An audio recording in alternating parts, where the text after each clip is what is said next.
China's investment in Latin America has reached $65 billion since 2001. However, with China's overnight services PMI indicating further output growth easing, what does this figure mean for China's domestic economy and this relationship? Michal Meidan of Eurasia Group joins me on the phone now.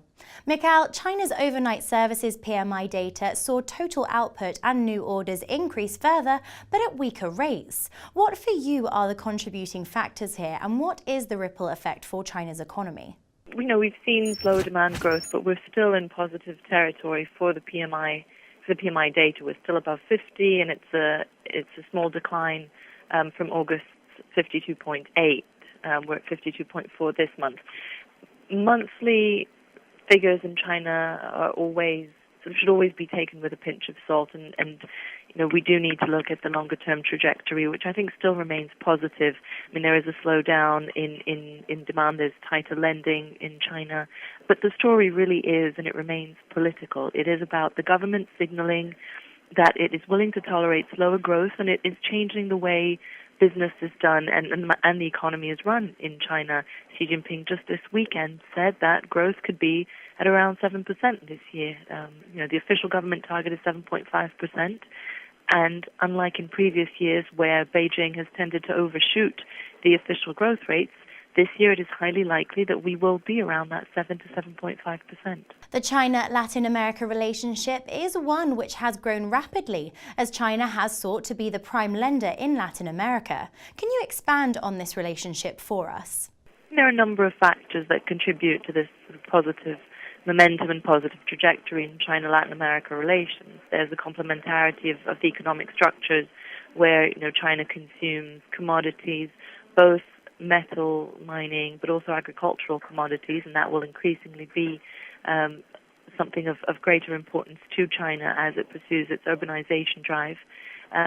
But there's also plenty of scope for China to export its manufactured goods into Latin America, and increasingly as the domestic market in China starts to tighten, some of the lower value-added domestic manufacturers that will see costs rising for it in China will increasingly look for overseas markets. This is something that's already happening, but Latin America is one of the areas where they will have a pretty positive area to set up shop, if you will, and then be able to export to local consumers.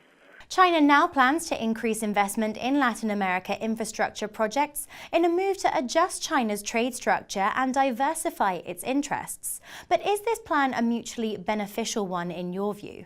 It's probably going to be a bumpy ride. There's a basic complementarity, and the Chinese are willing to come in with funding to secure infrastructure projects. Often those infrastructure projects will contribute to the country's manufacturing capacity, to their ability to export commodities and to produce commodities. So in that respect, it is mutually beneficial. Where difficulties tend to arise is in labor and local content issues, where Chinese tend to bring their own workers, and host governments tend to have local content requirements where they would like to have some transfer of both knowledge and employment to their own countries. And that can be a source of friction, and that is something that we've seen happen both in Brazil and in Peru, and these things take time to adjust.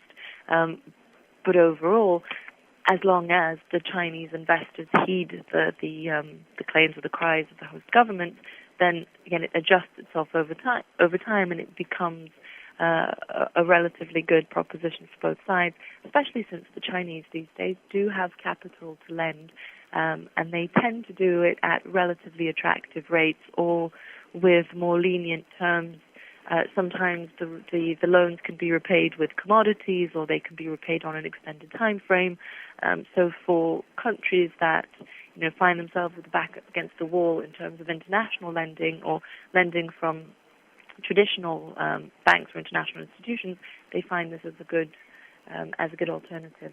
China watchers will now be looking ahead to GDP data due to be released next Thursday. China's growth slowdown has already disrupted LatAm's commodity-producing regions. What are your expectations for this figure? And furthermore, could this indicate compromised investment? Again, I think for the figure, we need to look more at the politics than at the economic forecasting. The government annual GDP target is 7.5%.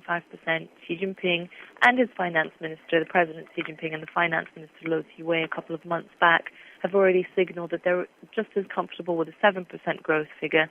So anywhere between those two margins is very possible. I don't think it will fall below 7% because there still is a bottom line for growth in China. Again, the leadership has consistently signaled that it is not as committed to the numbers and it's looking towards a more qualitative growth rather than a quantitative growth. But they still need to create employment, they still need to create momentum in the economy, and we're gearing up to the third party plenum, to the third Communist Party plenum in November. So the government will want to make sure that it doesn't have an economic disaster on its hands, which leads us to believe that we are looking at economic growth figures of 7 to 7.5%. Now, what that means for Latin America, it does mean slower demand growth for commodities. But again, we're talking about 7% GDP growth. This is no collapse. And there is still a lot of infrastructure build-out, and China's engaging in an urbanization process, which is still commodity intensive, both for base metals and oil and gas, oil especially from these importers.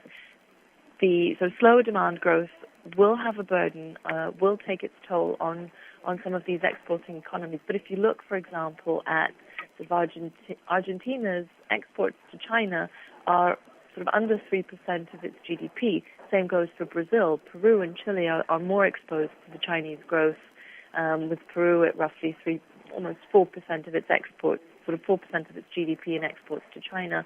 Chile with 7% of its exports, 7% of its GDP in exports to China. They are slightly more exposed to any slowdown in growth, but we're still not seeing a collapse in China. In terms of investments, I don't think it will compromise the outbound investments. There's still plenty of firepower and a search for sort of positive outlets or financial investments that will generate good returns from Chinese lenders. So I do think that the trend towards investments will continue. At the same time, I think Chinese lenders will become more cautious.